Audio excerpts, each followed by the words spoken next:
The real sounds of Africa with all the joys of midsummer.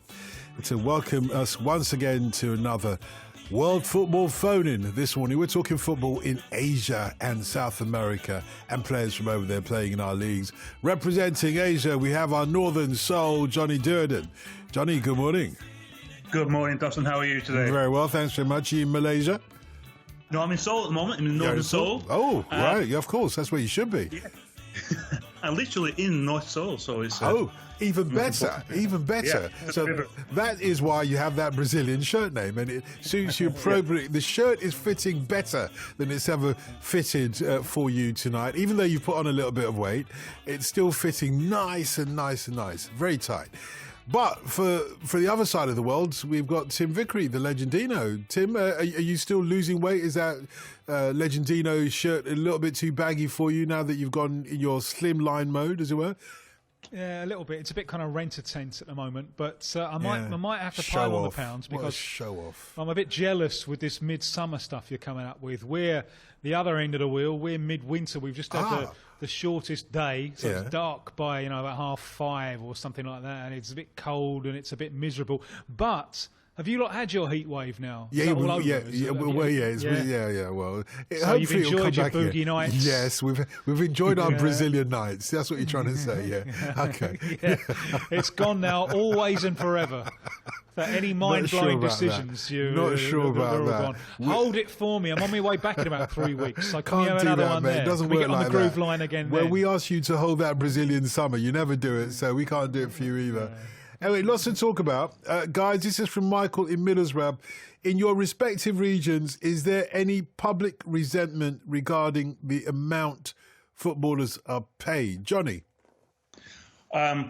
Well, there's certainly, it's a topic of conversation in some parts of the continent. Of course, China is one that springs to mind, and this has become an issue because, of course, what you have in a rapid growth of the spending of certain Chinese Super League teams and spending huge amounts on players from like Tevez, who is reportedly, maybe not true, Carlos Tevez is supposed to be, the highest paid player in the world, and huge amounts of money, Oscar and Hulk, and these are on, crazy salaries. But the local players, of course, their salaries are much, much lower, and you do hear about, certain clubs there are issues because, it takes time for the local players to catch up with the imports, and there's a huge disparity between some of the stars and the locals. And you do read about this, and this is probably one of the reasons, not the main reason, but it's one of the reasons why there's a desire in certain quarters in China to tone down the spending. And one of the proposed new change in the rules is that if a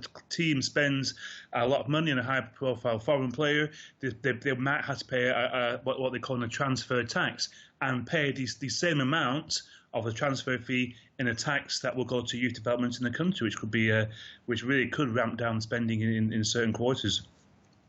Okay, what about in South America, Tim? Of course there is. Of course there's resentment about it. You're dealing with a continent where a lot of people are poor, and there are huge income differentials. So it tends to, I think you can see the criticism of the money that players get from two different angles. Number one is just a resentment at the amount in itself.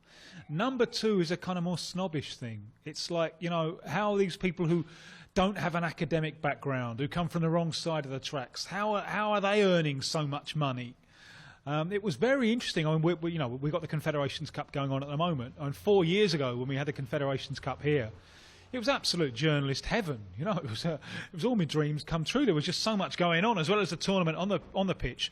We had all of those protests off the pitch that suddenly emerged from nowhere. And one of the things that that was galvanising the protest was the amount of spending on the World Cup and the amount of money that footballers were getting. There were placards there of the demonstrators comparing, say, the salary of Brazil's star Neigh-mar with that of a school teacher or a nurse, which it's hard to justify that kind of income differential. But it was a very interesting situation, and in in those circumstances, it could have happened that the Brazil team could have become villains. They could have become symbols of what was going wrong in the country.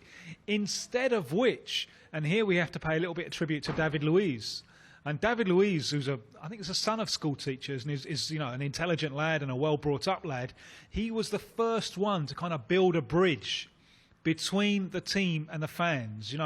He was the first one in the press conferences who was addressing these political things and saying, yeah, we understand why the people are angry.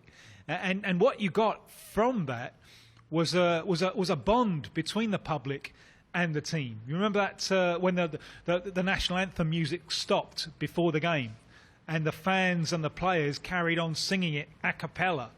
So in the end, you got a kind of union.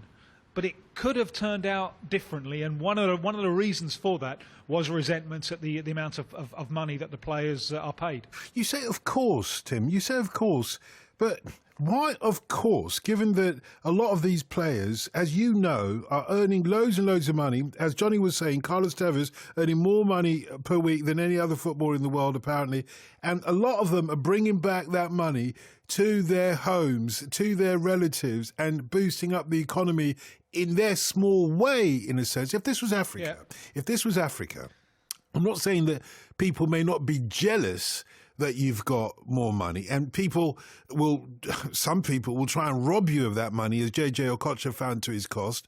However, most of the people, it's not resentment, it's a begrudging acceptance and even tribute to them, that these people, there is a potential that they can earn this kind of money if they're lucky enough to win the lottery of life, as it were. Why? Of course there's resentment. That's really interesting. I mean, I've never been to Africa. My brother lived in Tanzania for a while, but what's coming across from me there, from what you're saying, is perhaps there's more of a collective mentality in Africa, whereas South America can tend to be a little bit kind of each man for everyone for himself, and so maybe that makes it. That gives an extra propensity to feel a kind of resentment or jealousy, because if you don't have a connection with that player, you don't see where that money is going. You're not benefiting, and maybe that's got something to do with it. But I'm really interested with that. You've made me even more anxious, even keener, to go and see Africa for myself one day. Yeah, Johnny, the same from an Asian perspective. I can understand if some of these footballers don't share the wealth, as it were. Like, I don't know if you know that song by Buju, where he goes, things change, and it's a song about deportees being deported back to Jamaica from America, and then there's no love for them, because when they went out to America to realise the American dream and get their opportunity, they didn't send back a letter, not a 50-cent stamp, not a pair of shoes. They didn't send anything back from back home.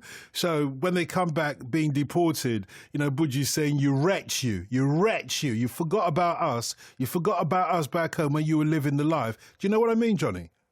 Yeah, but I think it doesn't happen so much in Asia, because one fact is you don't get many Asian players going to the big European leagues and earning huge amounts of money.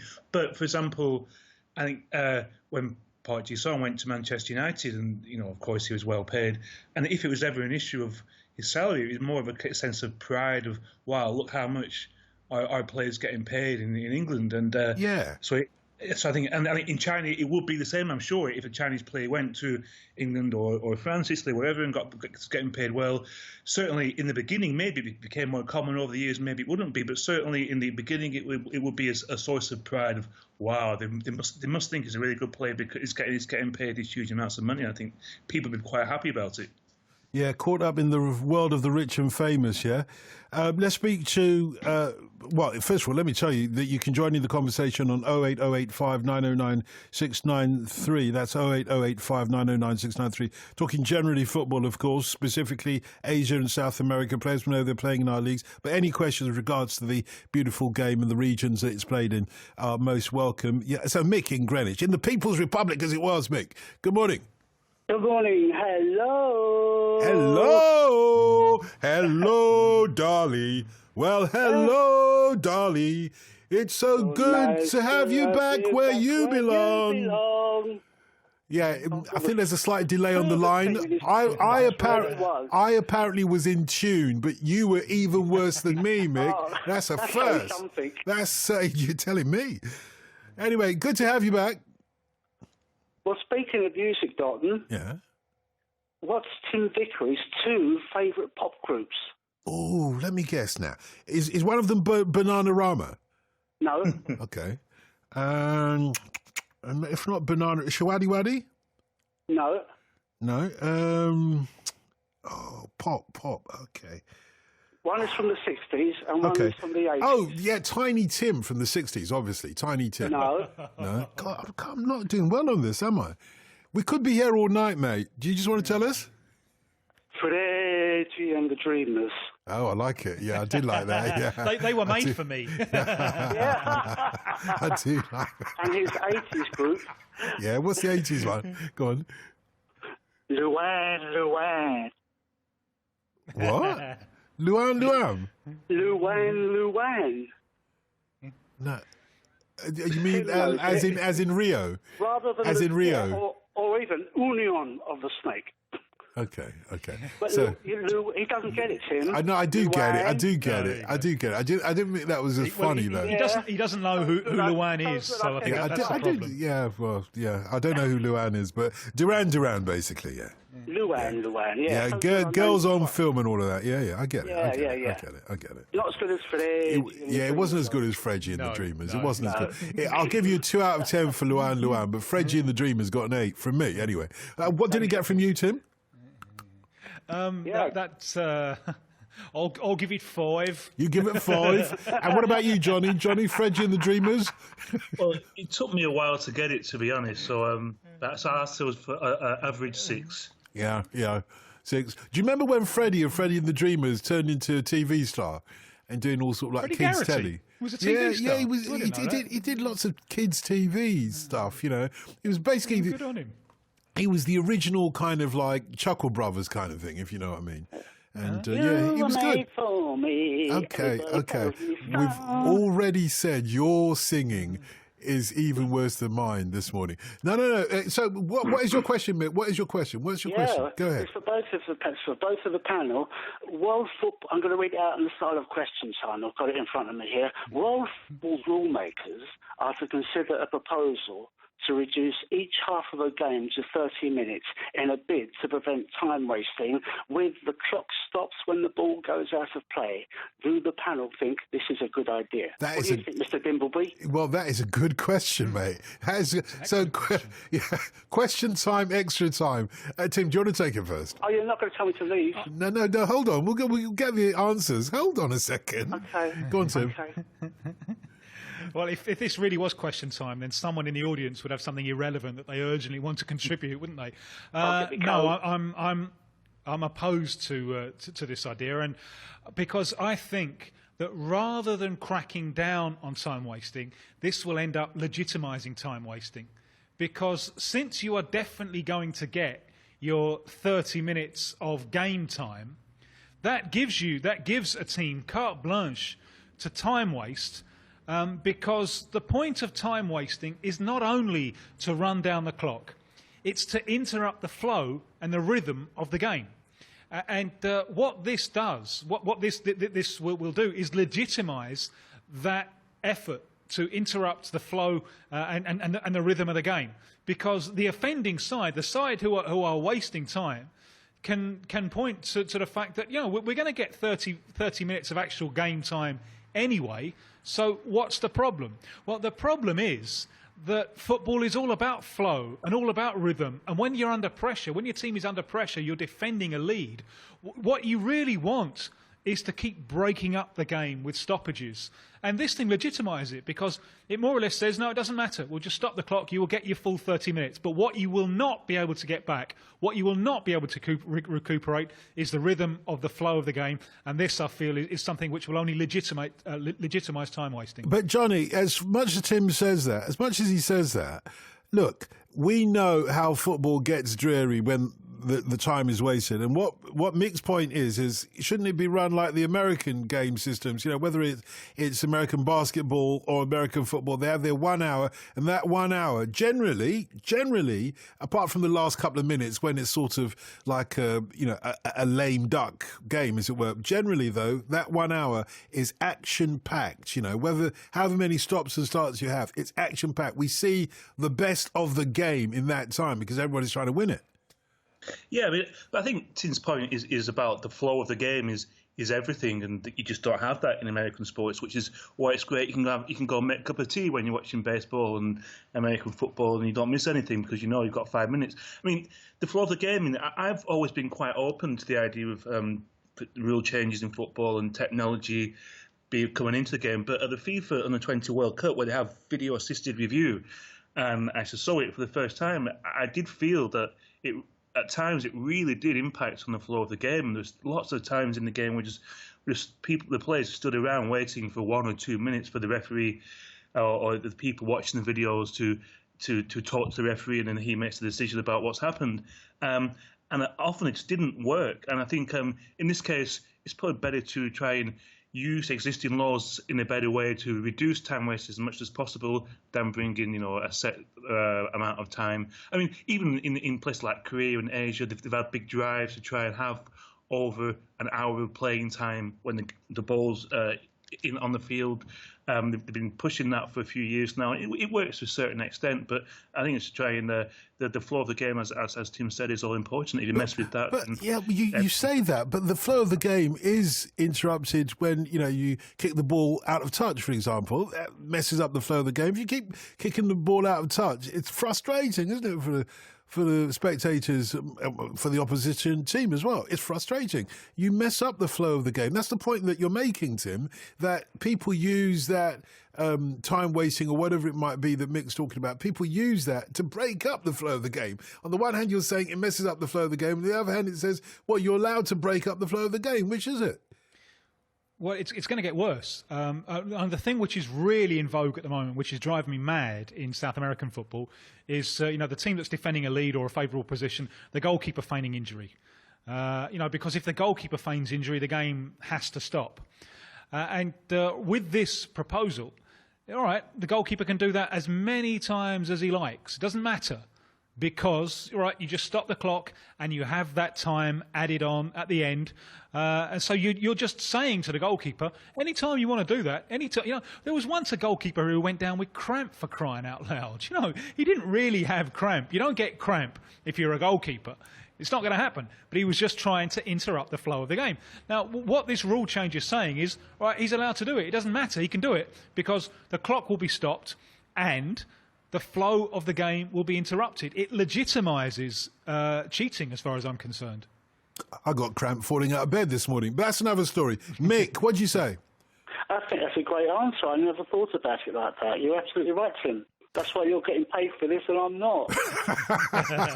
Mick, you will get paid, if not in this heaven, then in another one, wherever it may be, Mick. And thanks a lot for the call as well. We will all get paid. In fact, also, think about all those people listening to the programme that you are entertaining this morning. If that's not payment in itself, I don't know what is. It's not cold, hard cash. We're not one of these footballers trying to get people to envy the kind of money that we pay. We're not Carlos Tevez, We're just doing a little job for everybody listening. James in Omar in Northern Ireland says, long-time listener, love the show. It's got me through some rough times in the past. Glad to hear that, James.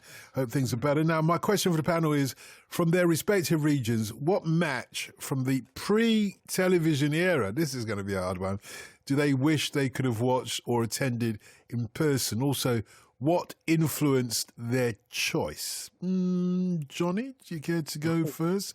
Is there a classic match from those days, pre-television? Yeah, I would have loved to have gone to 1954, the very, very famous, infamous World Cup qualification playoff between South Korea and Japan. And this was just a year after the Korean War finished, and about 9 years after the Japanese had left Korea, after 35 years of colonization. So feelings were running very, very high in the region. And it's a two-leg playoff for the right to go to Switzerland. I think was it Switzerland in 1954, the World Cup? And but the South Korean president at the time, who had been tortured by the Japanese during the colonization, and they burned him, and apparently even when he was stressed, he used to blow his fingers because he could feel the burning sensation. But anyway, he said the Japanese cannot come to Seoul. We'll not let them come to Seoul. So both legs have to be played in Tokyo. And apparently he also said, if you lose, don't come back. And the Koreans went, and it's pouring down in the old stadium in Tokyo, and over 2 legs the Koreans won. I think they won the first leg quite well, and the second leg was closer. And apparently it's epic, and I'd love to have seen that and the atmosphere in Tokyo, and just get a feel for just the passion that I think was on display on both sides. And unfortunately, so South Korea qualified for the World Cup, and it took them about 2 days to get to Switzerland, I think, and they arrived about, I think, 6 hours before they're due to play Hungary. Of course, we were a pretty good team at the time. They lost 9-0, I think, but that's a different story. But that would have been an epic set of games to go to, I think. That's a good one. That's a good one. For all sorts of reasons, not just the footballing reasons as well. What about you, Tim? Well, perhaps a bit more obvious choice, but just 4 years earlier, 3 years earlier, effectively the World Cup final in 1950 between Brazil and Uruguay in the Maracanã. Brazil only needed a draw. It was a final pool. Brazil only needed a draw. Uruguay had to win. Brazil went 1-0 up. Uruguay hit back to win 2-1. 200,000 in the Maracanã, maybe.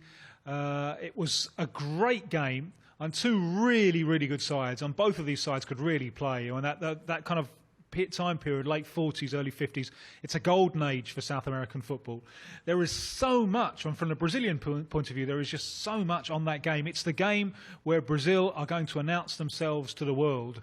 In geopolitical terms as well, they built the Maracanã especially for the tournament. It looks like this giant spaceship parked just to the north of Rio city centre. So it's a very kind of futuristic thing. The mayor of Rio gives a speech on the pitch before the game, proclaiming Brazil as world champions. It's always dangerous, that, and demanding that, saying, no, we built this stadium, now we demand that you go out and win. There was just a huge emotional burden on players of both sides, and Europe had never lost a World Cup game at that point. So, they're defending their tradition as well.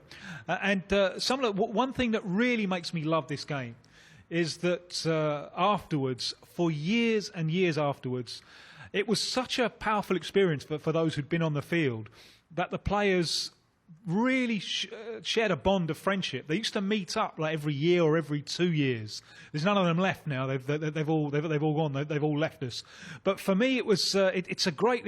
First, the quality of the spectacle on the field is fantastic. The drama is unbelievable, and you get that thing at the end of almost like a symbol of the silent work the football does, forging friendships, and having shared this dramatic experience on the field.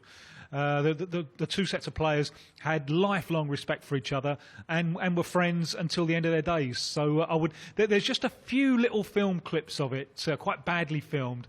I would love to have the opportunity to go and to be in the stadium, feel that atmosphere and see that game. The FA Cup with the policeman on the white horse is the one that we've got to say from over here.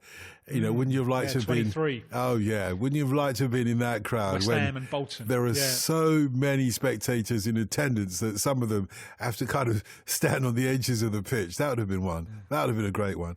And as Buju says, things change now. You see life hard. You never used to spend no money come a yard. You wretch you. You spend the whole of it abroad, squander your money. Now you're living like dog. BBC Radio 5 Live. 5 Live.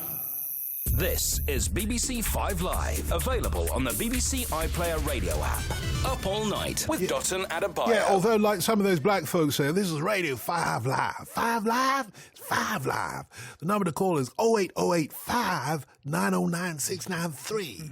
08085 909 693. This is the World Football Phone-In. So we're talking football in Asia and South America, and players from over there playing in our leagues. We've got our Northern Soul, if I can return to my normal accent, our Northern Soul, Johnny Duerden, with us on the Asian side of things, and our Legendinho, Tim Vickery, on the South American side of things. We've got Daniel in New York with us as well, though. Daniel, good morning. Long time no speak, Dotson. How are you today? I'm very well, thanks very much. What do you think of my Yankee accent? I couldn't tell if it was Georgian or Alabaman. Yeah, this is true, you see. Hey, no, that's cool. I don't mind that. At least you knew it was South. That's the main thing. Very good. I thought you'd say I couldn't tell if it was American or Canadian or even Australian. Now, I'd have taken umbrage of that. Now you're going too far. Don't do that. I won't go there. I mean, great to have you on the program. You go ahead. The floor's all yours. Yes, thank you. Well, first things first, the time machine. I would like to go back to 1930 to the first World Cup in Uruguay because I would love to see how the United States, how they went all the way to from the group stage to the semifinals. So I would love to see that happen when there's no television at that time. That's a good call. But I'll give you a break. No, thanks for that break. you clearly know the audience you're talking to. But yeah, 1930, that is a good call. Do you mind me asking, what do you know about America's progress in that World Cup? What have you actually read about it? Well, I know that most of the players were former players that played from Europe, and they immigrated to the United States, and they just had, as far as I can remember reading about it, they just had a great run. They just played very strong, and they just found a way to score goals, but they hit a brick wall in Argentina and the semifinals because there was no quarterfinals at that time. There was no round of 16. So they went into a brick wall, which was Argentina. But I do know Uruguay, who hosted the tournament, won the very first World Cup in 1930. So indeed, it would have been interesting to see what they could have done against Uruguay. But, of course, obviously, I'll never know because I've never seen it. I wasn't born back then. I know we haven't got to your question yet, but, Tim, is there anything you can add to that? No, just I wonder, because I mean the 1950 team from the States had don't mention the war. It had a group of players, I think of Italian descent from St. Louis. I wonder where the 1930 team came from. You mentioned that a lot of them were immigrants, but whether it was a group who had come up together in one particular area or one particular city would be interesting to know more about that, I think. Oh, absolutely. And it's not just St. Louis, Missouri, also in Kearney, New Jersey as well. Walter Barr, his sons, they were kickers in the National Football League, just outside from where the New York Football Giants used to play in the National Football League here in the States. So, there was a lot of talented players back then. We've had some decent, I would say, club sides, even though they weren't. Now they're considered to be semi-professional clubs right now. So I would have to say it would have been interesting to see how they would get along. And, it's amazing how even in America, there's always going to be that faction of, well, which area is better for football? Would it be in St. Louis? Would it be in New York? Will it be in Texas? Will it be in Florida? Will it be in California? I mean, at times the talk is still going on like this. But still, though, back then, there was a lot of conversation, and just like, with rivalries, whether you're playing university football or professional football, there's going to be some jawing away between those from St. Louis and those from Kearney, New Jersey. So, look, just a bunch of talented players, and they were able to have a solid manager to get them to play together, and they were able to, the big upset, the 1-0 victory back in 1950 in Belo Horizonte. And Paul, in Manchester, I was involved in a film about it. I played the part of the BBC commentator. Yes, it's either Oxford or it's Cambridge. But the best thing for me about the film was showing how that they bonded. The two groups that you mentioned, the St. Louis group and the New Jersey group, and there was a little bit of mutual antagonism, or at least suspicion, and the way that the two groups came together for the common good. That for me is the best part of the film. Yep, it really is. And I remember seeing that film too. It was great. I didn't know that was you, of course. Yeah, that's him. Which I'm very happy now I can tell all my friends. It's Tim Vickery. And Sean Wheelock's in that movie as well, isn't he? Yes, he is, but he's more like of today. What's his name? Patrick Stewart. Captain Jean-Luc Picard of the USS Enterprise. He played the reporter back then. in 1950, the fictional character, but still the story is real, of course. But it was a fun film to watch, and it was great knowing history. I mean, not to divert to another sport, but of course, miracle of the 1980 Olympic U.S. hockey team, the U.S. Olympic hockey team, how they defeated then the Soviet Union in the big semifinal match of the Olympics in Lake Placid. I mean, that's basically the same story, too. All these college players, Boston hating Minnesota, Minneapolis, St. Paul, Minnesota, these college hockey kids, and,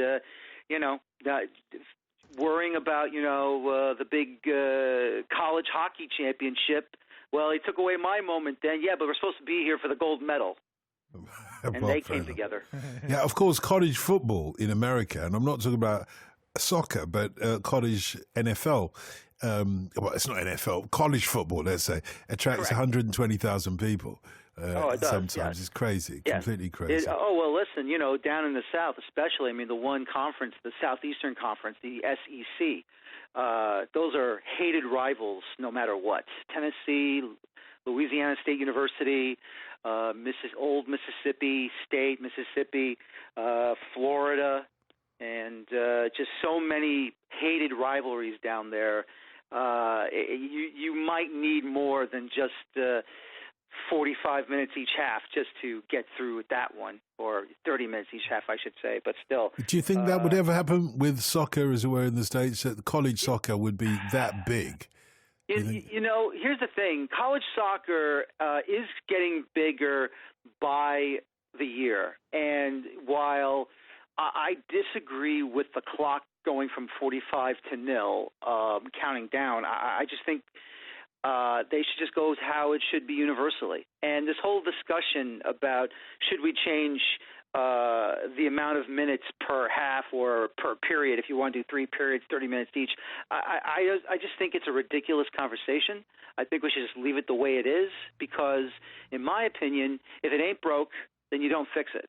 So I think on that part of how to manage halves or periods and how much time must be added on, or if it's 0 to 45 or 45 to 0, don't make it like that. Just leave it the way it is. It's not broke that way. It ain't broke, but it ain't working stateside like it's working in the rest of the world, and the rest of the world is waiting for America, isn't it? I disagree. It is working stateside. Okay. I do disagree. It is working stateside. The one thing that everyone's arguing about, and obviously no one wants to talk about it, but of course it's always going to be about the whole promotion relegation system not being in our leagues here, which, let me say this, I want it. I do want to see promotion relegation happen within all levels of professional football in the United States. But I think there are more issues right now than just promotion relegation. And for at the moment right now, the way things are, just leave it the way it is until we get all these other issues fixed. And it is partially financial because there's been a club that has already been in trouble with finances, like the Fort Lauderdale Strikers that was once the top level, the top league back in the 70s and 80s when Pele was here, and now they're having it's about to probably be over because they just had this Brazilian group take over and they were hurting financially, and they kept loaning with other owners from the same league, and that was it. Now it looks like they're dead and buried right now, and I don't want to see that. I don't want to see some of the lower level sides falling away and dying, because if we implement this situation now, I think it could kill off the clubs below Major League Soccer, and we can't have that. We need to fix the situation, not just adding promotion relegation in all levels of American football, but we need other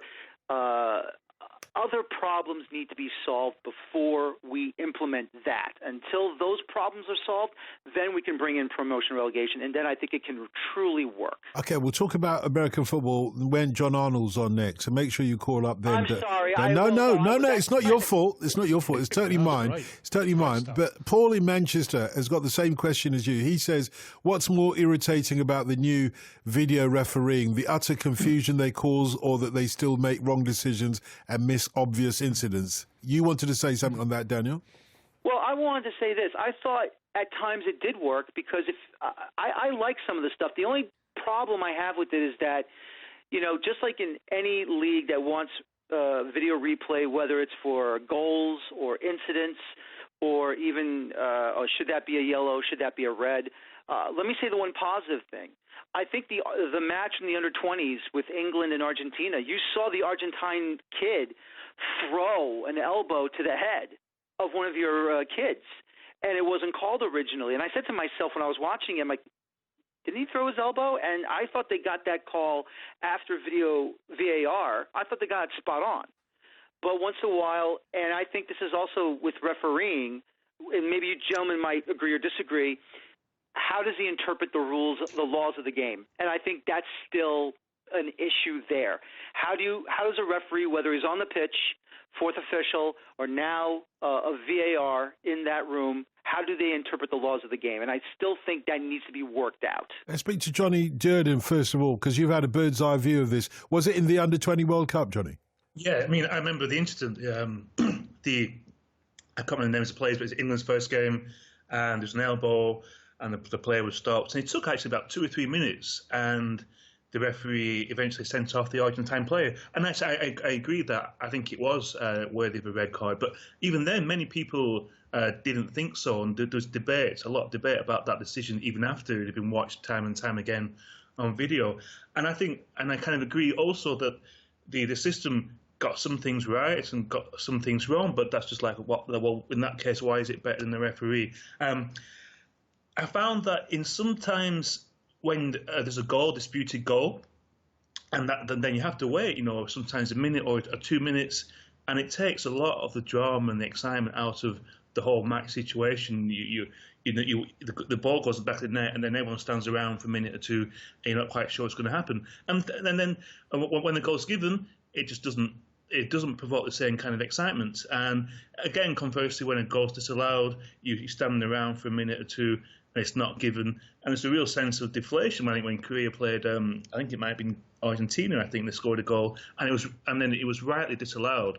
But people were going crazy for a while. Then waiting for about a minute or two for the call to be made, and there's a real sense of deflation, and then almost emptiness in the stadium for quite some time afterwards. And I felt there's something good. There's good things and bad things about it, but overall, I think with the flow of the game, it's definitely affected that. And it's not a perfect system, but the referee's not perfect. I think there are instances when it can happen, when it can make a difference, but I felt overall I wasn't a big fan of it at all.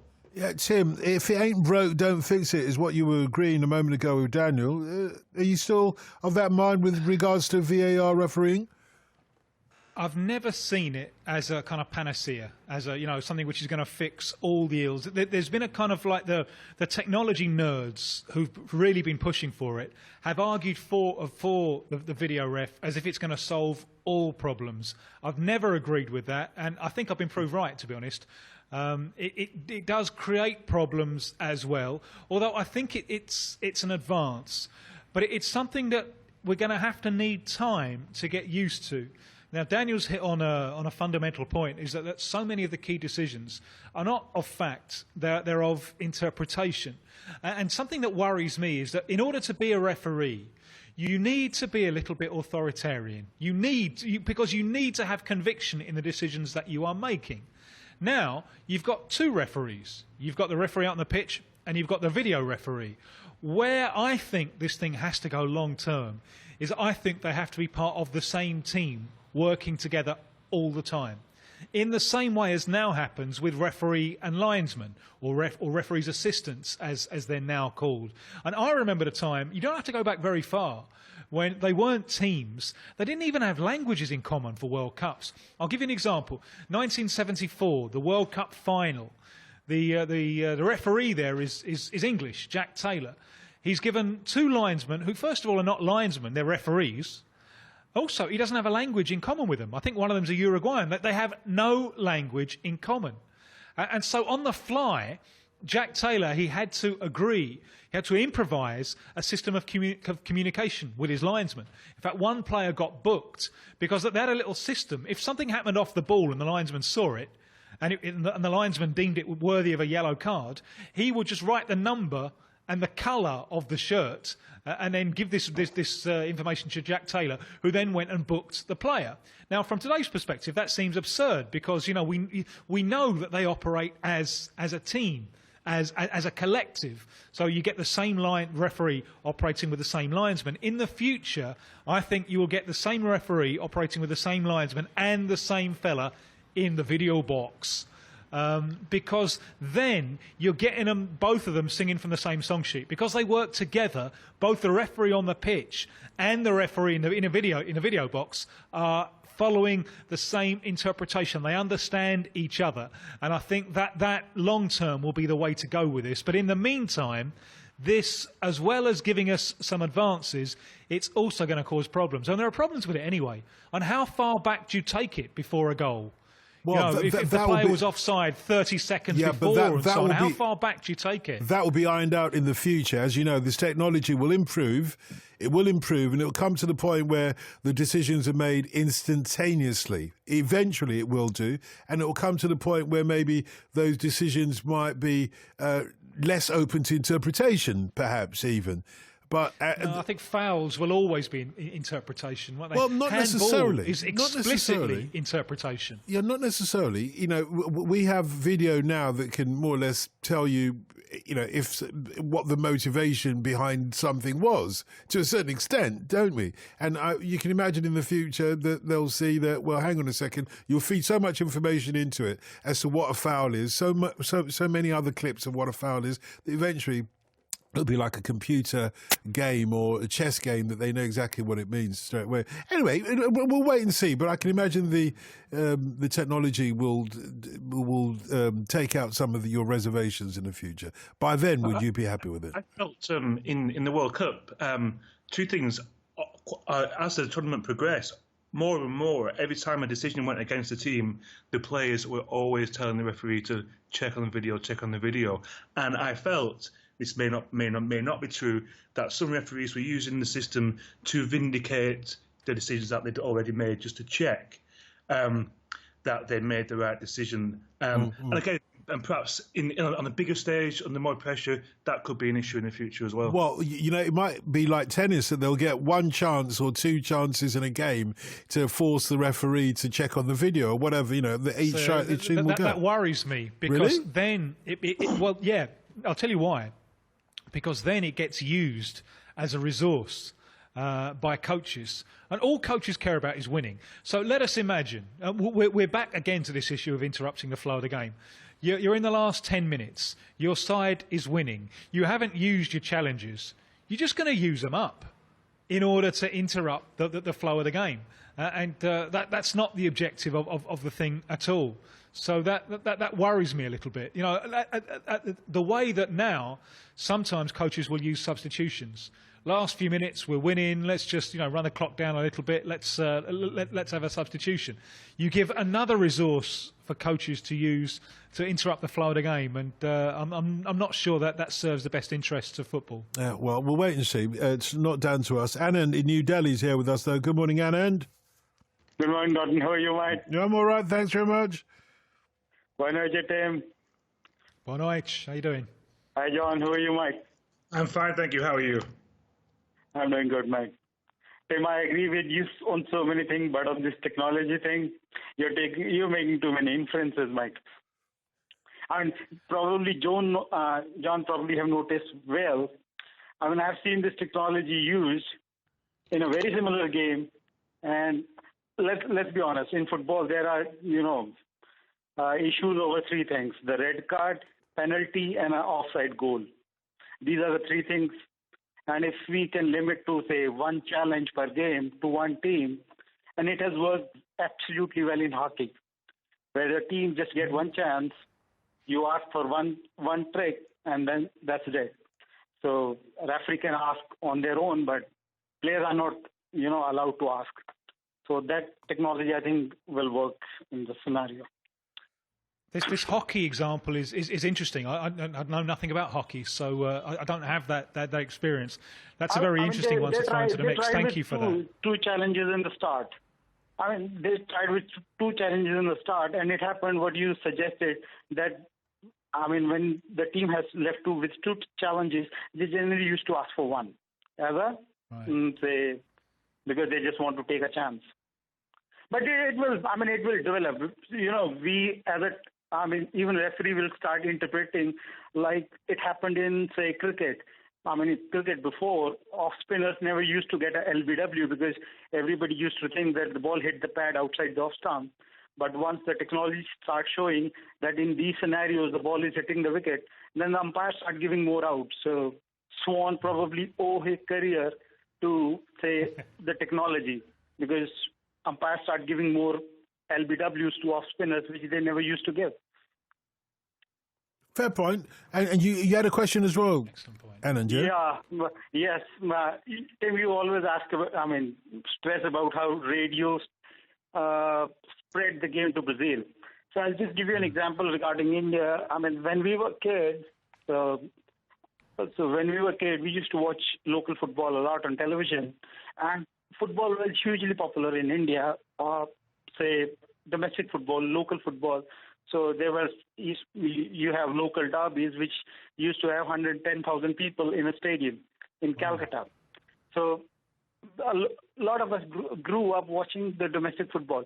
But in the early 90s, this satellite television explosion happened, and it killed the domestic football in India.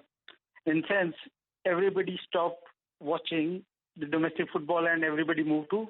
And I've seen the similar scenario in, say, Argentina and Brazil too, where people, And right through Africa, by the way, right through Africa, that is the case as well. Yeah. So I just want to ask John how explosion of television impacted in some of the countries or in your areas. Explosion of satellite television, per se, international football, impacted the viewership of local football. Well, excuse me, it's a good question.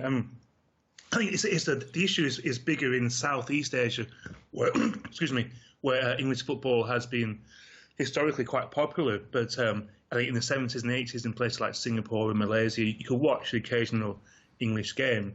But of course now you can watch pretty much every single Premier League game you want to.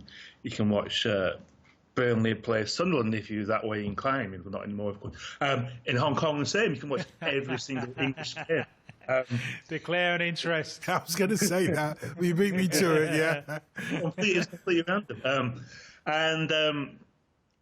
And when you talk to people in Southeast Asia and a lot of people involved in the teams and the clubs, and they say, it's a huge issue. The fact that, the Premier League comes in, and not only Premier League, but of course the big Spanish teams as well, but mostly the Premier League, and it looks glitzy and cool and exciting compared to maybe what local football can offer. And certainly in places like Singapore, the local game is certainly in the doldrums at the moment.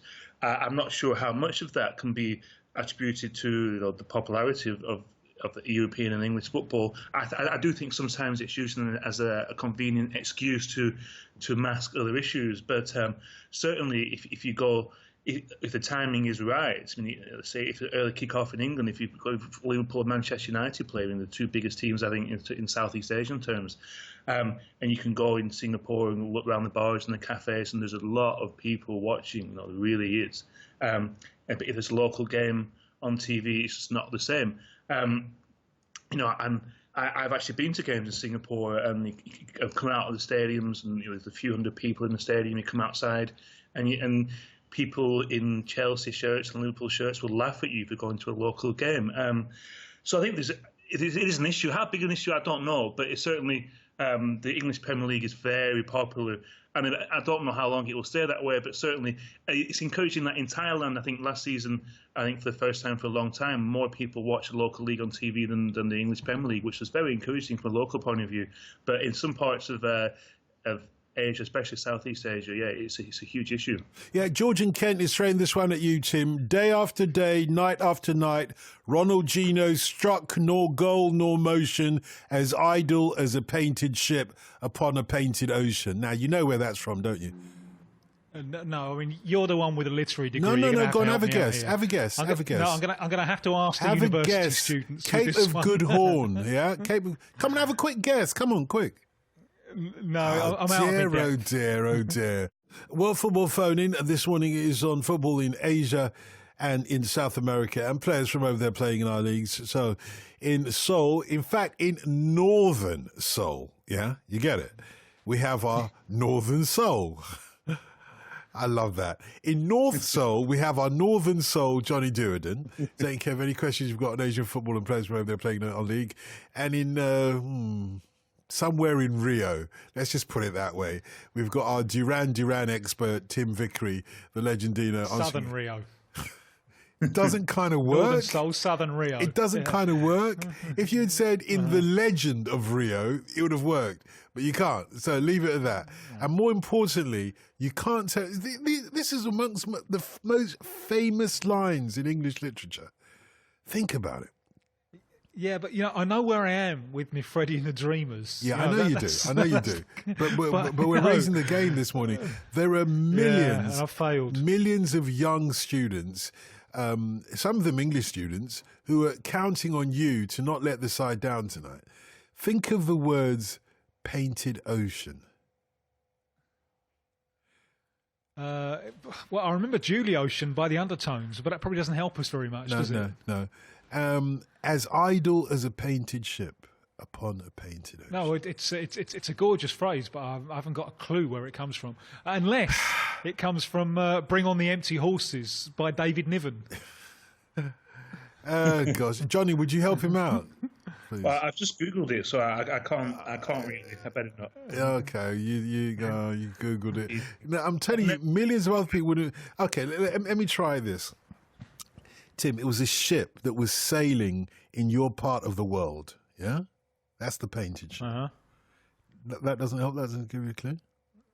No. Painted ship. Then it went I need more references. Well, I'm giving you some more. It went right around the Cape of Good Hope.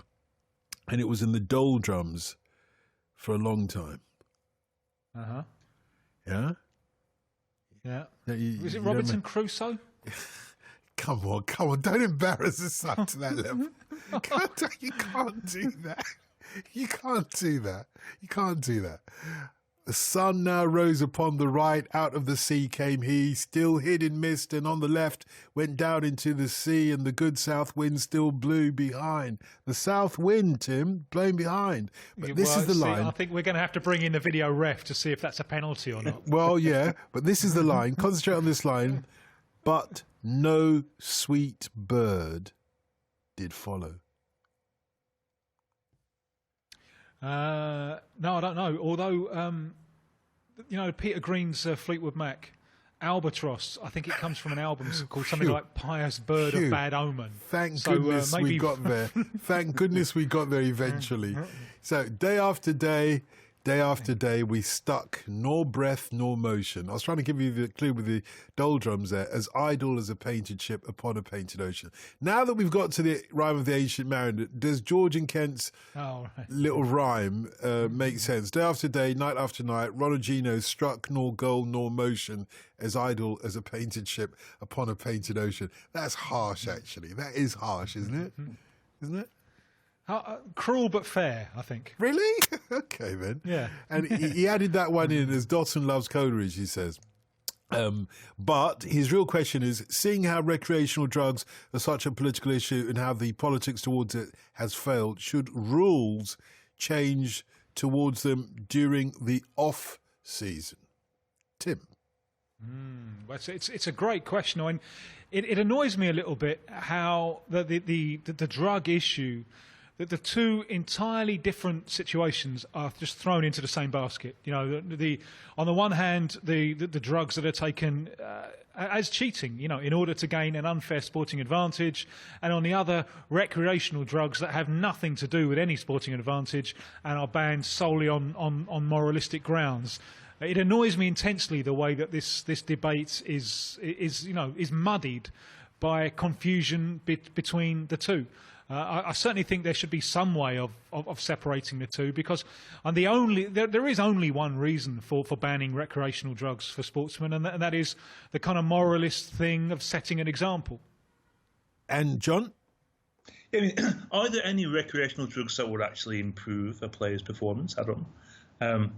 That might be a different debate. Yeah, but I agree with Tim. I think that's a great answer. I mean, for me, players want to take recreational drugs in the summertime. They can do whatever they want. So it's not.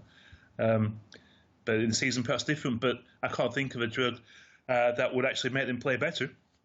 Brian, I remember the Copa America in 2001 in Colombia. Because it was in Colombia, it was quite controversial, and Argentina pulled out. Last moment, Argentina pulled out. So Honduras, last moment, came in.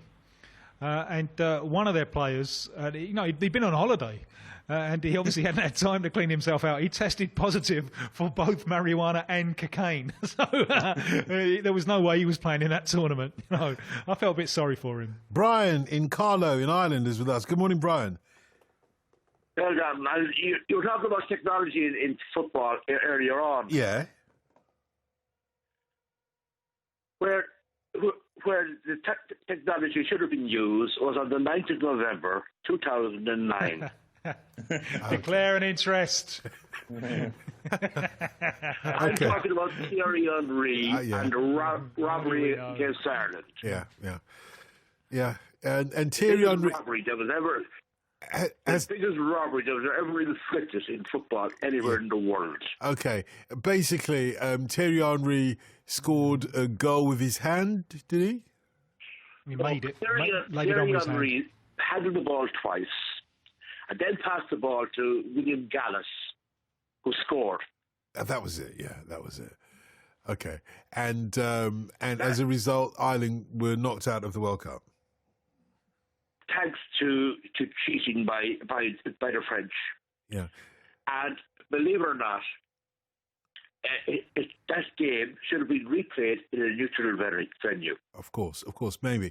But and Thierry Henry should not have been allowed to play in that match, and neither should Gallas. Yeah. Okay, but Brian, there is another side to this. What would Ireland have done if an Irish player had scored the winning goal after a ball had been passed to them by hand? But if in the game anyway. The question is, you're talking about scoring the goal in the game anyway. One of the best goals there's ever scored. Yeah, but you're talking about cheating in the game, and I'm saying that there is another. I'm not about cheating yet. Yeah, I'm saying there's another priority, you could say, or imperative, which is let's win the game any way we can. The trouble is, would the Irish have held their guilty hand up? Is what I'm asking you. I think they would. Yes. You think they would? Because believe it or not, we don't. You think they would? Come on, Brian. Come on. What's different about the Irish? You're Catholic. The French are Catholics. About the Irish, think of the following that the Irish have thrown. You're both in the EU. In fact, in 1990, we went over to the World Cup. Yeah. And we were the most praised team in the World Cup. I don't doubt that. I don't doubt that. Everybody loves a loser. You know that. But I'm saying in this respect... We weren't losing.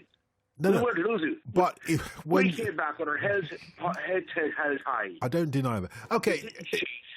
We lost a very good goal by Scalacci. But on November the 9th, in 2009... the French were given a draw which put them through to the World Cup because they had scored an away goal in Dublin, won the match in Dublin. Ireland had scored at the start of the game in France, and believe it or not, Sepp Blatter only wanted the French to go through because they were a bigger team. Mm-hmm. Oh, okay, well, let's leave Sepp Blatter out of it because his position as FIFA president, as you know, has is now redundant because he's been so vilified. Was the most corrupt person of all. But all I'm trying to get to the point of let's ask Johnny and Tim. Indeed, Johnny, be honest now. Did the French, in your view, did they cheat beyond the cheating of any other team? You know, England has the issue with Maradona as well. And I'm just wondering, is it, how should I put this delicately? To answer Brian's point, was the cheating of the French any different from the way any other team or any other of these controversial issues in football have ever played out, particularly in international tournaments. Has anybody ever held their hand up and said, sorry, ref, you didn't see it, but that's not a fair go? I think that would be the ideal situation, wouldn't it, for Henry to say, look, would I it? didn't. But the ideal situation? In theory, but yeah, I mean, France didn't do what any other team would have done the same. And if it was England or Ireland or whoever, I mean, you'd accept that if it meant going to the World Cup or not going to the World Cup. Why would it have been the ideal situation? I mean, I'm sorry. That would be the hope.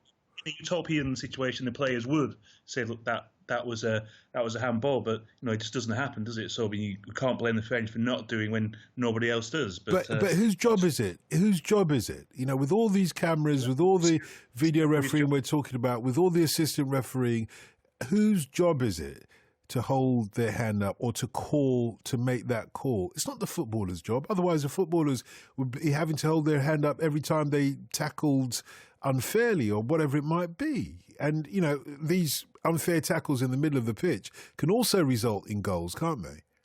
Yeah, so, I mean, I'm not saying this is a solution to the problem, but in such a blatant example, it would have been a nice thing to do, but nobody ever does it. So I think we can't single out the French for not doing it when no other team does and players just don't do it at all. So it's a referee's job to see it. If he doesn't see it, then it happens. It's unfortunate. And maybe if technology can help in that regard, then great. But if not, it's just the way it is. And you just have to accept it, even though it's very difficult. Having said that, though, Tim, having said what Johnny just said there, it's no excuse that no other team ever does it. You're cheating, Yeah. End of the story. Yeah. Now, clearly in a tournament situation, there's no time to do anything about it. However, this wasn't a tournament situation. This was a qualifying game. And it was, I think, a blatant case of injustice. And I think it would have been nice for the French to have said, well, hang on a minute, we got away with one there. How about we play you neutral venue, we give you another chance over the 90 minutes. I think that would have been a terrific solution. It didn't happen. Instant karma went and got them because they didn't shine on in the World Cup. They had an absolute mare in South Africa, so they got found out in the end. These ethical questions are difficult. I mean, we just had the 31st anniversary of the Hand of God goal from Maradona, and it's clearly wrong. However, Maradona was a player who was cheated against every time he took the field. And the battering that he took, when today's players, they don't know they're born. And even in that game, you get off the ball, and Terry Fenwick, who was a tough player, Terry Fenwick just sticking his elbow in Maradona's face off the ball. Now, I would consider myself a fairly ethical type of bloke, but if that's happening to me and I get the chance to put one in with my hand, I'm taking it, and no worries about it. I'm taking it. So I entirely understand Maradona trying to get away with one and getting away with one. I entirely understand that. Even though you could argue it was a sporting injustice, but getting an elbow stuck in your face all the time off the ball is a bit of a sporting injustice as well. So it is very difficult to find a kind of ethical higher ground. Although I certainly think in the case of this Ireland versus France game, there was time. It would have been nice to have just had a one-off playoff. It would have been nice for the French to have acknowledged that, had a one-off playoff, and I think the French ended up paying a price for that in the World Cup. I've got to test you on this because everybody in Ireland knows the answer. What day exactly did that happen? Was it? Come on, don't start Googling it, guys. I'll call and mention it about 10 times. Well, I thought you were talking to Brian. It was November the 9th, I think you said. You got to do it in an Irish accent. Anyway, another it was time. November the 9th, it was. And it was. Another time. So it was. Okay, you made your point. You just encouraged me there, didn't you? That was a mistake. I know I did. 08085 909. You've got someone from the Six Coins who's reading the news tonight, haven't you? Neigh. She's reading it beautifully, as she always does. I love the way they say Neigh. Look, come on. Tim, this is a serious programme. No more mistakes, please. 08085 909 693 is the number to Portugal. If you'd like to join in the conversation, talking about football in Asia and South America, at least that's what we're supposed to be doing. So let's talk about this then. Richard says, what I'd like to see is the referee award a goal to a side for persistent time wasting. What do you guys think? Nah, that's too much, isn't it? Too much. Yeah, too much. But what kind of penalty? Well, they already get booked, don't they, for persistent time wasting? Is that about right for you, Johnny? Well, yeah, I think it's more of a more stringent execution of the existing rules. I mean, you see many foreigners who go to Malaysia. In Malaysia, this is a big issue, especially in the second half of games. Players going down, apparently injured, then you have to kick the ball out. I think it's got to get a bit tougher and stricter. But yeah, giving a goal to the other team maybe sounds a bit harsh. Okay, this is a question for each of you from Mike in Newark, in New Jersey. Big-time listener since 2004, from the days of Sean Wheelock. Well, it's about time you got a Brazilian shirt name, mate. Give us a call, 0808 5909 693. So a question for John, first of all. How serious do you take the Chinese initiative to be a world power in football? Can this be achieved? Question. Yeah, of course it can. I mean, I think the question is a matter of when and not if. Partly because the money is there, the investment is coming in at all angles, not just on the high profile, very famous players that are playing in China. And I was in Shanghai for the first game of the season. Actually, they played the Asian Champions League 2 days before, and Shanghai SIPG is a relatively new club, and it was a cold Tuesday night, in February. And 30,000 people came to watch, against the opposition that they didn't know well. There's a real kind of fan culture developing in that new team. But I mean, there's a long history in China as well, and football's popular. You get more and more companies getting involved, not only in China, but Chinese companies get involved overseas as well. The famous players come and they make a difference. Well, some of them do, not just because on the pitch, but also in terms of profile, TV deals, and hopefully inspiring the young kids to play the game, and that's what it's all about. As we said before, I mean, the big challenge in China is getting the kids to play, because at the moment they just don't. If you walk through a Chinese city, you don't see kids playing football. You might see table tennis or basketball, but they just don't play football for various maybe cultural and historical reasons. But and now there's money being spent by the government to roll out football in schools all across the country and get kids playing on a regular basis. And with that, with the more money in the league, the foreign local players too are earning more money. Even transfer fees domestically are getting much higher all the time. You've seen 15 million euros being spent on Chinese players between Chinese teams. So it's all gathering momentum. And China, in Asian terms, China's not that bad. I mean, they're probably not amongst the elite, but they'll go to the Asian Cup in 2019, and they'll want to get through maybe to the last 8 and maybe try and qualify 2022 World Cup. They're going to attract the best talent in the world. They've got fantastic facilities. It's just about getting the young players and bringing them through. And yeah, it's just a question of they aim to be a world power by 2050. And I think certainly that's realistic. That was a good question. Here's another one for Tim. In my youth in America, we were told to take Japanese as a foreign language, as that would likely be the main communication vehicle in the inexorable rise of the Asian century. This obviously hasn't panned out. In your experience, Tim, of covering world football, what predictions of years past look foolish with today's hindsight? Africa. Africa were going to win the World Cup by the year 2000. Looking at in the current Confederations Cup, looking at Cameroon, the African champions at the moment. I mean, they're all right, but if that's the African champions, it ain't great. I suppose one from more recent, when there was a financial crash in 2007, 2008, there was a prediction there that the Brazilian league was going to be on a par with the major European leagues, because Brazil, the economy was booming and so on, the investments in the World Cup. And you look at that, from now, a little bit of hindsight, and you just want to cry, because the gap between Brazilian football and the major European leagues just seems to be getting wider, certainly in terms of quality. So, do you remember all those books we used to have when we were kids about predicting what the world was going to be like, in the year 2000? It was like everyone was going to have their own little private helicopter to jet around on. And I was so much looking forward to that.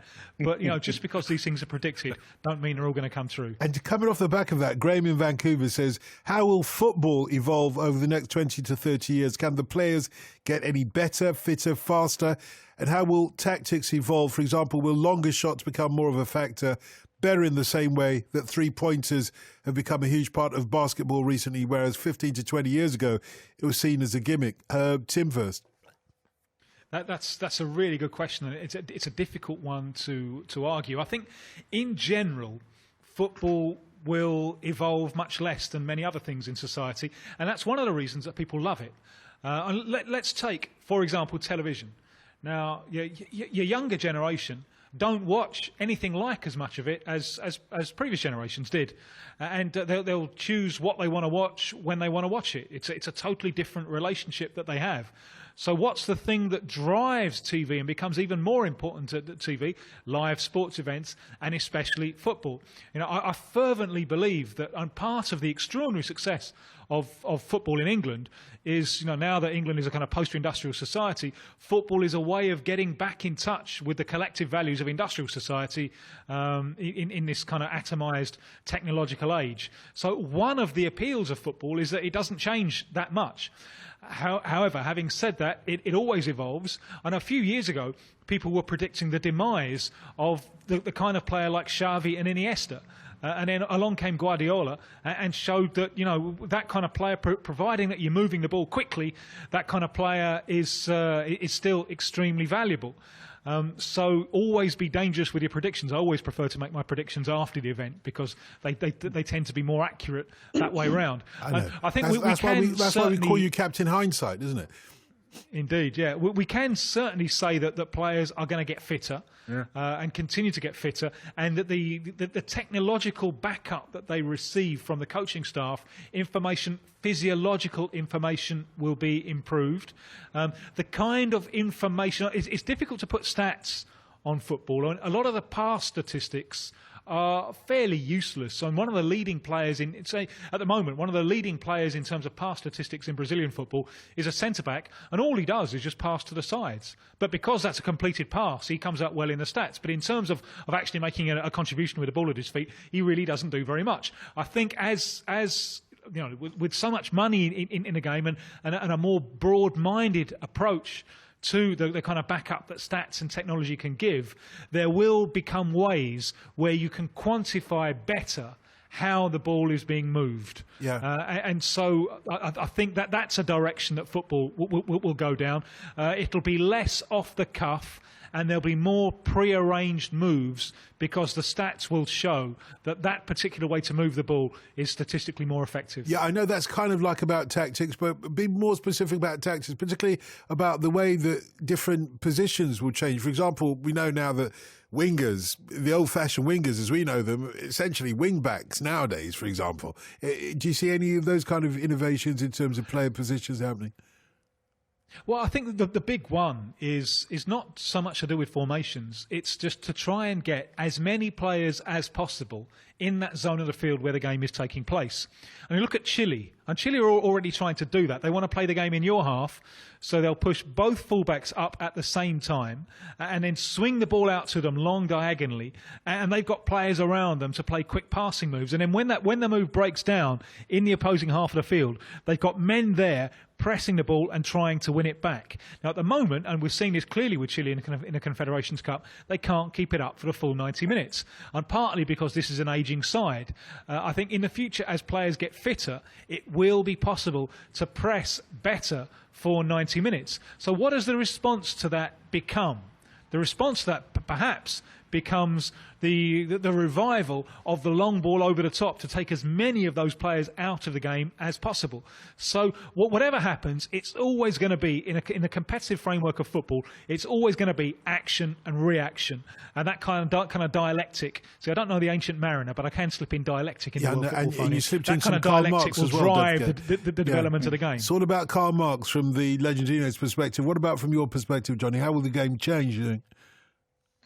Well, I think what Tim said is fascinating. I think watching Chile in the Confederation Cup, in a very entertaining team, and it's interesting, he said towards the end of the game, the fading in terms of energy. And you do wonder, how much fitter can players get? But there's more and more, even in age, that's getting a bigger and bigger issue.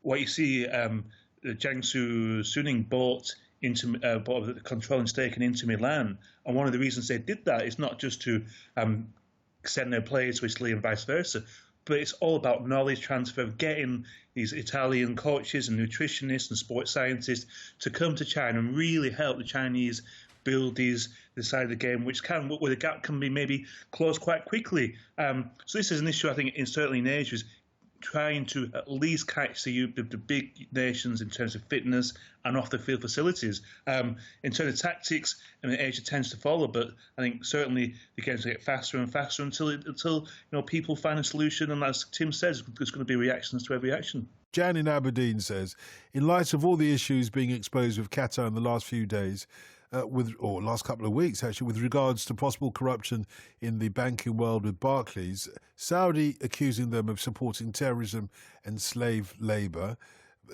in building the 2022 stadium. Should FIFA decide to cede them, or should the FIFA decision to cede them the games be revised?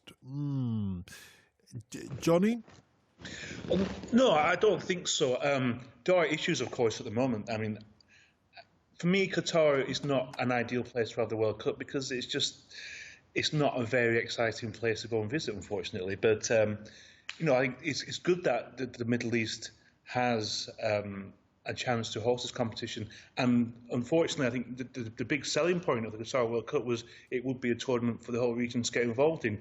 Now, of course, at the moment, if the present situation continues, then that's not going to be the case because basically with Saudi Arabia and UAE, it's cut off in the region. You physically can't get to it unless just by air and sea.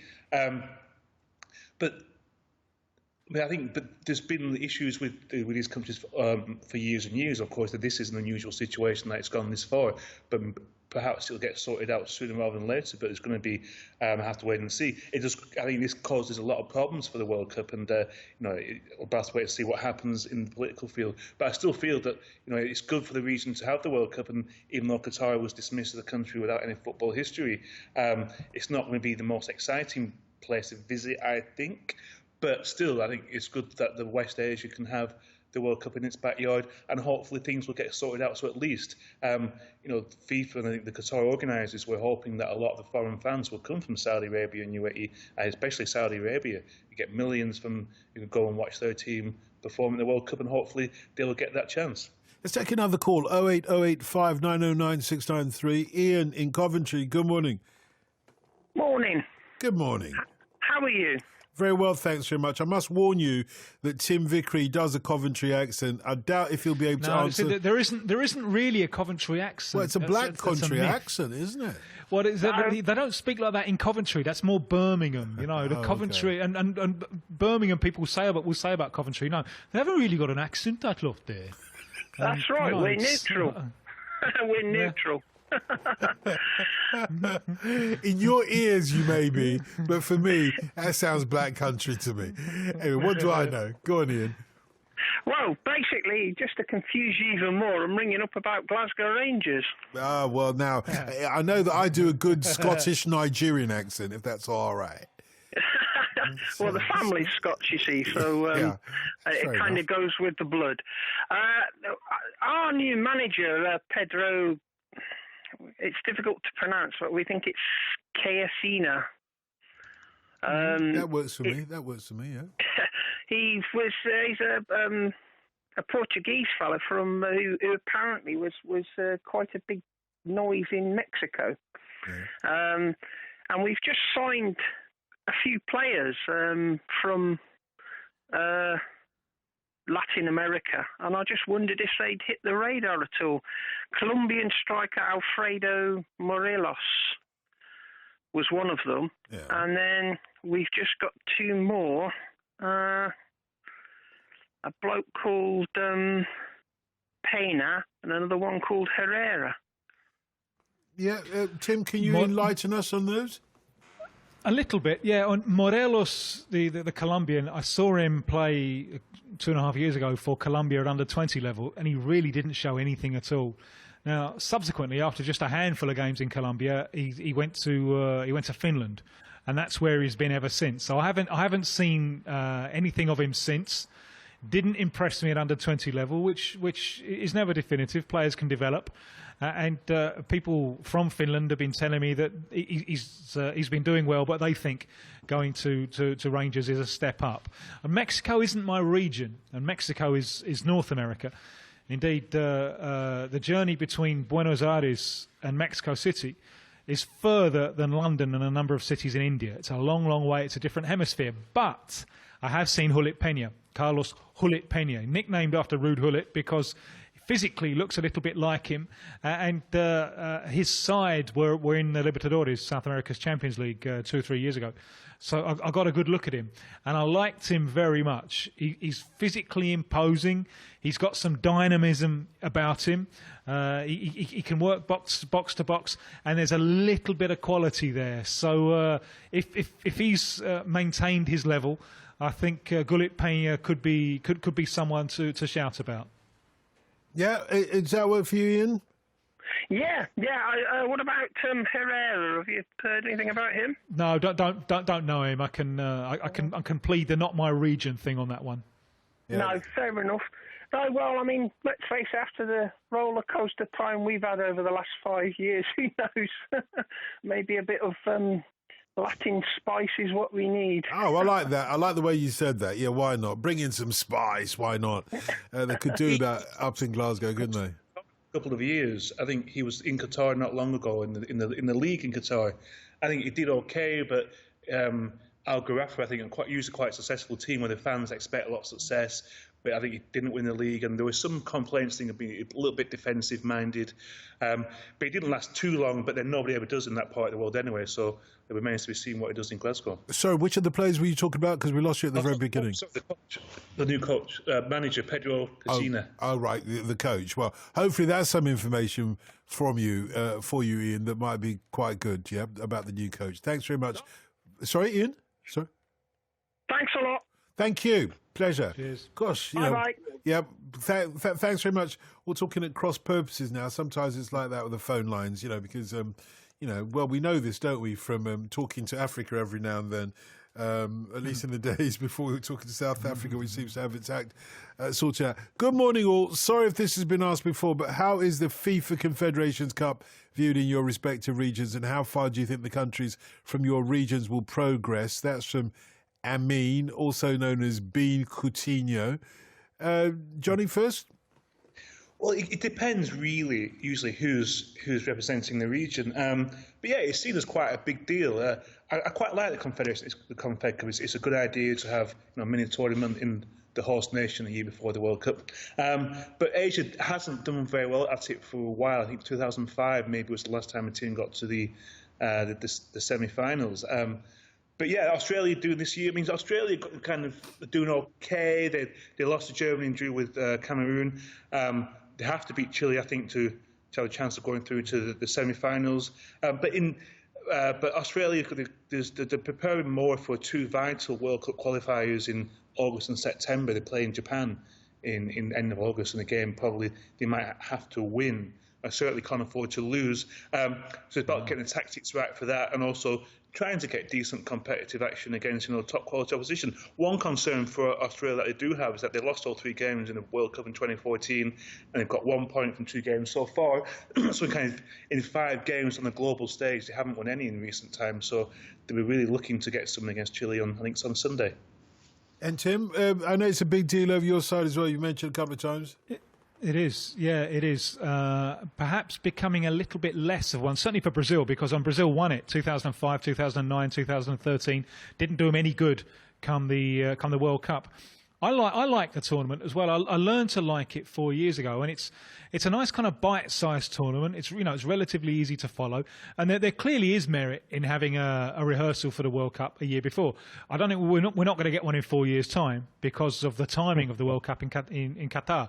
It's going to mess around with the European season going up to the World Cup, so they're not going to have the European season messed around with again a year before. So I don't think we're going to get one, and we might miss out on it, because it is good to have a test event. Now, for Chile, who are representing South America this time, it's very, very important. 2 years ago, Chile didn't have any silverware at all. They won the Copa America for the first time ever in 2015 after 99 years of trying. So for them to be there representing the continent, taking on Germany, the reigning world champions, it's a really, really big thing. They may end up paying a price for it. This is their 4th consecutive year with an international tournament. World Cup 2014, Copa America on home ground 2015, which they won, Copa Centenario in the United States last year, which they won. Now this, and they would hope to be back this time next year for the World Cup. So that'll be 5 consecutive years with the same group of players who are now getting old. They're all around the 30 mark now, and so they may end up paying a price for it. But for the time being, they're absolutely delighted to be there, and it should be a really interesting game on Sunday against Australia. Chile are so good at creating those 2-against-1 situations down the flanks. Australia defend very, very badly indeed down the flanks, but as we mentioned earlier, Chile don't last the full 90 minutes. They've played 4 games on this little trip to Europe. They played warm-up friendlies against Russia and Romania, and then the 2 Confeds Cup games against Cameroon and Germany. In all 4 games, they've had a sparkling first half hour. In all 4 games, they've taken the lead, but they've only won 1 of them. They'd run out of steam in the second half, and you can back Australia to keep trying to the end. So it'll be really interesting to see if the Australians can hang in there, can tighten up their defending down the flanks where they're really shipping water. And if they can hang in there, because Chile don't score the goals that their build-up play leads you to believe that they're capable of scoring. So if the Aussies can hang in there, maybe we'll get a grandstand second half from them. Should be a really interesting game on Sunday. Oh, no. I was about to say, sometimes we are like a Sergeant Pepper's Lonely Heart Clubs band. You know that, Tim, don't you? Sometimes we're like Sergeant... we fixed a few holes. Yeah, exactly. In relationships and so on. So here we go. This is another Sergeant Pepper's Lonely Heart Club band email. And this is, he starts off, I love the way he starts off by congratulating all of us for such a wonderful entertainment delivered on a weekly basis. Such an interesting mix of football and cultural insights. I have not missed a show or podcast for about 15 years. Oh, that's worth a Brazilian shirt name at the very least. It's funny, and I can think of one or two. Yeah, Sergeant Pepper's Lonely Heart Club's Bandinho, no doubt. Anyway, it's funny how you guys enter people's lives on a weekly basis and almost feel like our mates. I do miss the big wheel too, though. Yeah, we all do. Okay, on to the business. I am an interesting case in that I'm an Australian. I live in Barcelona. I should really say I live in Barcelona, and I'm engaged to a Brazilian girl. Wow. Yeah, okay, here we go. Oh, and this is a bit you're going to love, Tim. Oh, and I've been a fanatical Arsenal fan since 1997. So when we were getting on so well. Yeah, well, there you go. Declare an interest, please. So I have a humble request and question for Tim. Being an Arsenal fan since 1997. The request first, please can you say in Brazilian pronunciation the following: Hot doggy. Hot doggy. At Tom Hanks.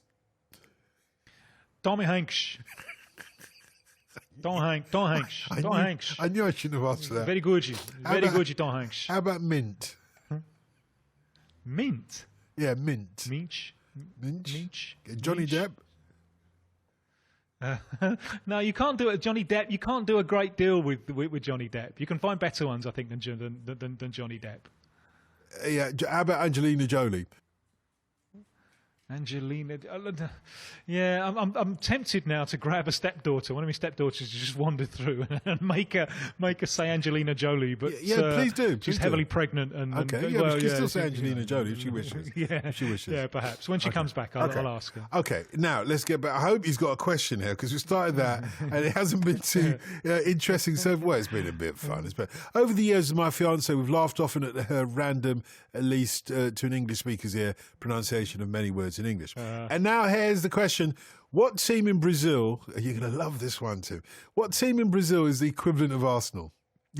exciting, attacking football, promising much at the start of the season and sometimes during, but we all know how it'll end in tears by the season's end. That's Tottenham, isn't it? My fiancée is from Belo Horizonte and supports CAM, and I'm looking for a team to support as I love my football and I'm becoming more and more drawn into the Brazilian game. Yeah, I bet you are.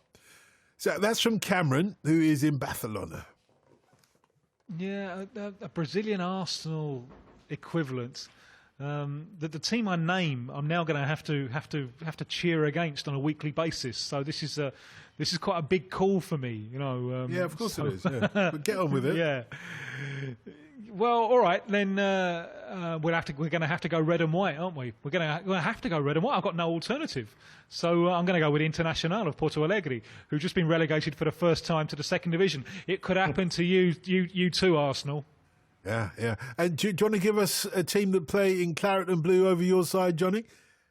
Yeah, claret and blue? Yeah. Of Burnley, that is. The claret and blue of Burnley. Who are the equivalents? I don't think I've ever seen any team playing claret and blue in age. I can't think of one. That's interesting. Yeah, I'll think about that, but it's not something that springs to mind. There's lots of teams that are as bad and as boring as Burnley, of course, but in the same shape or not. I've never seen. Dear, oh dear, you couldn't resist that. Anyway, I think we've done our Sgt. Pepper's Lonely Heart Club's Band admission for today. Sgt. Pepper's Lonely, Sgt. Pepper's Lonely, Sgt. Pepper's Lonely Hearts Club Band. And I think every week we should have that slot in this because there is so much love being united right across the world due to football, or at least with football being used as an excuse, or football looming in the background. So if you are in a relationship and you want to, our listeners or our experts to give you an insight into your partner that you may not have known, but from a perspective wherever it may be from, then do let us know on a weekly basis. I think we'll have a Sgt. Pepper's Lonely Heart Club's Band session. Anyway, this is another one. This is from one of our listeners who's Alistair, who's in Edinburgh, and he says, I run a website dedicated to football in Latvia and was saddened to find myself writing this week about the expulsion of SK Babit from Latvia's top division, the Versliga, on suspicion of match fixing. How widespread an issue is match fixing in your respective regions? How seriously is it taken? And is there that, and are there, or do the governing bodies do a lot to combat the issue? I've got to start with you, Johnny, of course. Yeah, well, it is pretty widespread. Of course, it's seen as a bit of a hotbed of this. It happens, it still goes on. I mean, not only in Southeast Asia, which is seen as, the epicenter of match fixing, Malaysia and Singapore, and Vietnam has got a lot of problems. You go someplace like Laos and Cambodia, and there's huge issues. A lot of it stems from players not getting paid on time. But even in more stable football countries like South Korea, there's a huge outbreak in 2011 of match fixing in the K-League.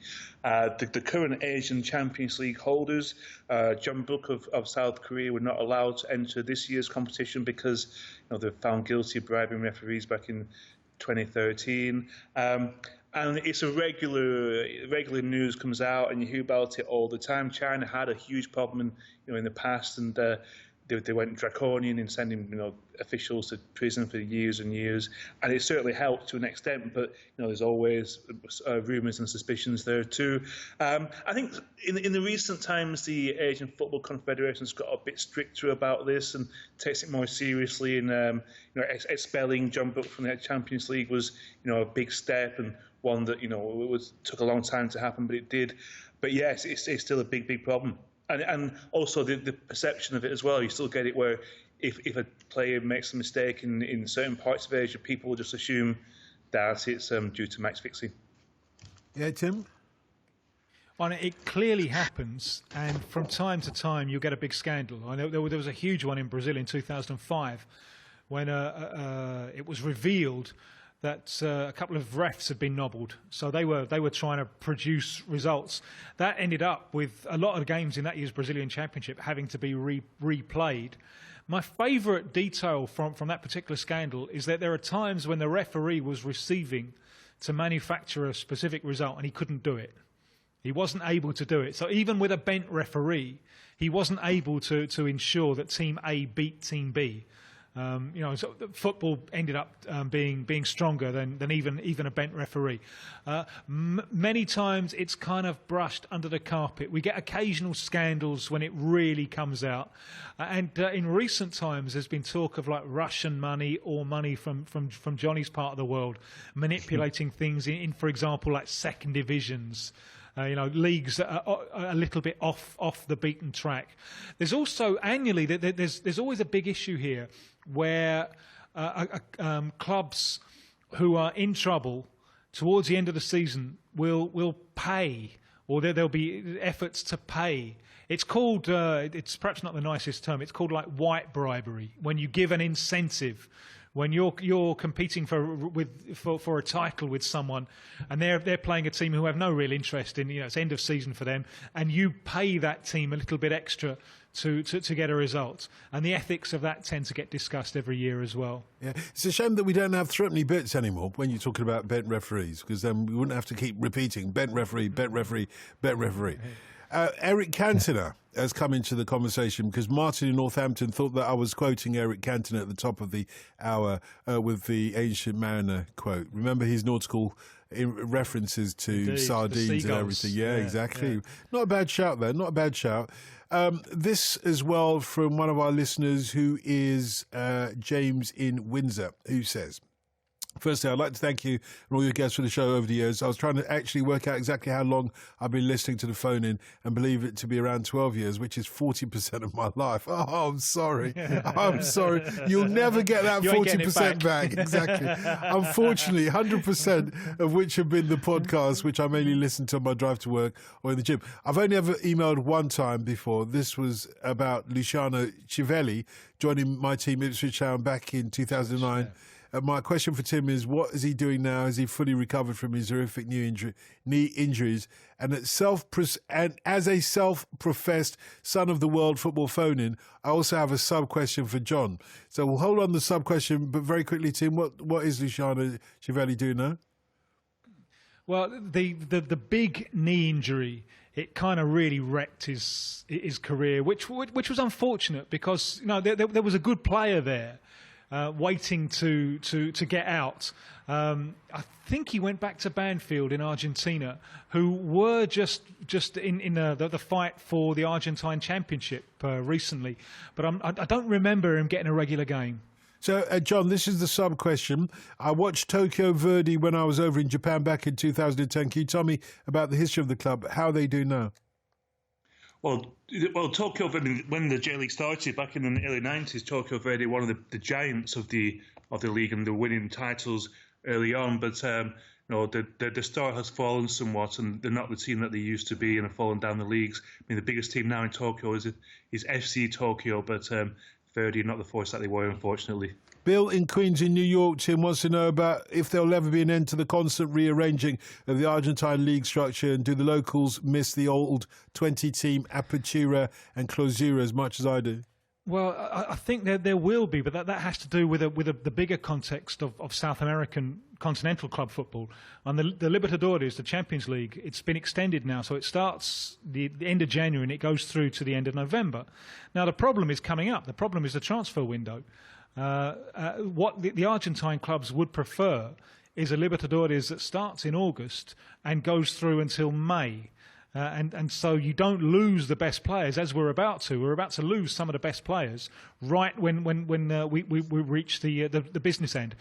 So any reorganisation, not only of Argentina or other leagues in South America, I think we'll have to wait and see how that one plays out. Whether in the long term we'll get a Libertadores which follows a calendar year, or whether a Libertadores that follows the European season. How about Yerry Mina, the Colombian defender? There have been some vague transfer rumours about a move to Barcelona, and a couple of Premier League teams, including Leicester, asked Tom in Leicester, what type of player is he and where's he likely to move to during it?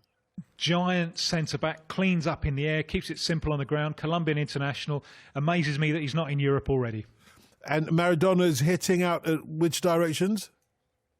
Every direction. Verón, All fullbacks. He hates all fullbacks. He hates Argentina's new coach. He says if you pass him the ball, he'll give it back with his hands. He'll throw it back, meaning he can't play football.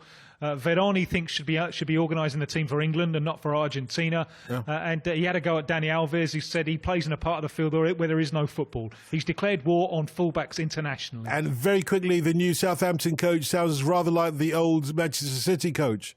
His name, anyway. Well, Mauricio Pellegrino played in England, was Rafa's assistant in England, ticks all the boxes for me. Thanks, Tim, and thanks, Johnny. On digital and online. This is BBC Radio 5 Live. bbc.co.uk/5live.